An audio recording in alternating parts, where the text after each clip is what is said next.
So here in this lecture, we are discussing about the solution of the Neumann's problem for upper half plane, which tells you that you have a function uxx plus uyy equal to 0, which is on upper half plane. That means x is from minus infinity to plus infinity, y is greater than 0. Here is also the plane or condition is given on the upper half. It's satisfying this Laplace equation. And it is a Neumann's problem, so it allows some partial derivatives at the boundary. It has some value. So on the boundary, that is y equal to x is y equal to 0, that is on x-axis, it has given the value is g of x. And necessary condition for this Neumann's problem has the solution is this integration is 0. That also we have discussed earlier. And with the extra condition is given that u is bounded function if y is tends to infinity, and u and ux is tends to 0 as mod x is tends to infinity. Now with this situation, we'll use the Dirichlet problem to solve the Neumann's problem. So for that, we'll define a new function, or I can say new variable. So there it is defined v of xy as uy of xy. So we'll define a new variable v as u of uy at xy. That means a partial derivative of y with respect to xy. So that means what is u function? The function u is the derivative of v with respect to y. So that is integration from a to y vx eta d eta. That eta is the dummy variable that we can have. So we'll have this, the function u. Now let us reform our problem. The problem is now what we'll do is, what is del square v?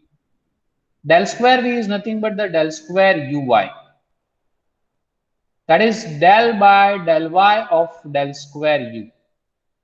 But del square u is 0 on d, because what is d is this for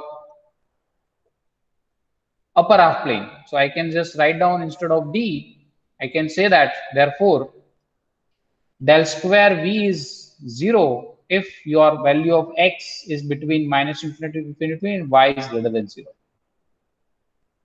And what about the boundary condition? That is this condition, vy at x comma 0 is g of x. So the function v we have is v of x0. V of x0 is v uy at x0, but that value is given as g of x for every value is between minus infinity to plus infinity. So that means the given problem, so now we have a function v. Now we have a Dirichlet problem. We have a Dirichlet problem for upper half plane as del square v is 0 if the value of v is between, value of x is between minus infinity to infinity and y is greater than 0. That is this which we have. And v of x0 is 0. V of x0 is g of x if the x is between minus infinity. Also we have v is bounded because u is bounded as y tends to infinity. So v is defined as uy. So if u is bounded, v is also bounded as y tends to infinity. And vx is tends to 0 as mod x is tends to infinity, because u having the situation. So this is a Neumann's problem, and we have already discussed the solution of this Dirichlet problem is the solution of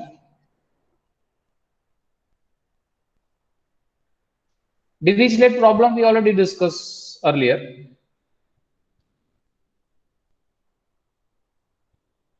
For upper half plane,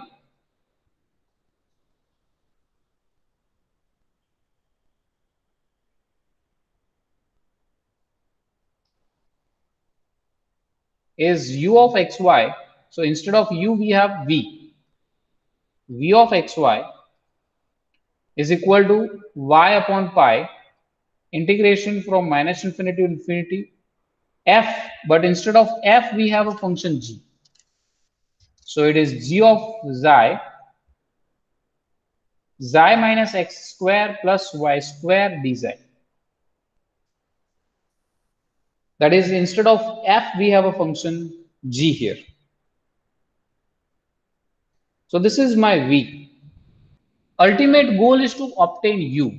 What is u and what is the relation u and v have? V is the partial derivative of u. So that means the u function is the integration of this function v. So that means if I want u of xy, that means it will have an integration from a to y by pi to minus infinity to infinity, g of xi x square plus y square dz,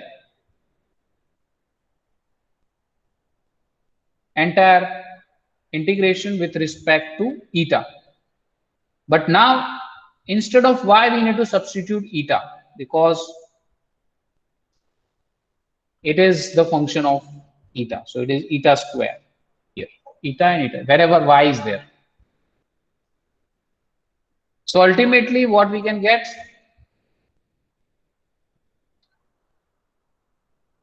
is this, is the solution for the given problem. If you want that more simplification of this one, then we'll do that. That is xy. This is 1 upon pi is a constant. And this g xi is independent of eta. So we can have this quantity, we'll write down as 1 upon pi minus infinity to infinity g xi integration from a to y, that is a to y, eta upon x minus, sorry, not x minus, xi minus x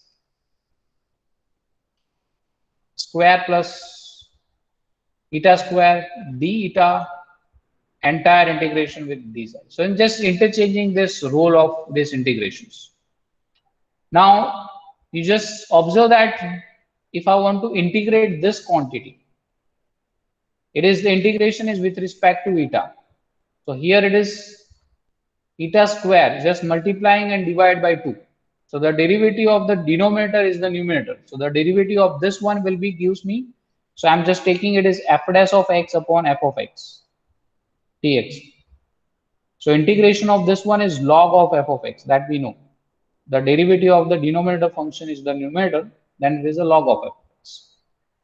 So here is the same thing. So that will gives me 1 upon 2 pi integration from minus infinity to infinity z xi log of this xi minus x square x whole square plus eta square. A limit is from a to y dz. So first time you will put y here, second time you will put a here, and in between there is a minus sign, and we know that log of x minus y will gives you log of x minus log of y will gives me log of x upon y. So as per that, we can write down this is 1 upon 2 pi minus infinity to infinity g of xi log of x xi minus x square plus y square upon xi minus x square a square dz. So this is the solution we got for Neumann's problem for upper half plane. We cannot further simplify. If you know g, the g function is known, then we can able to write down what is the solution of this Neumann's problem. So if you have a question till now, you can ask.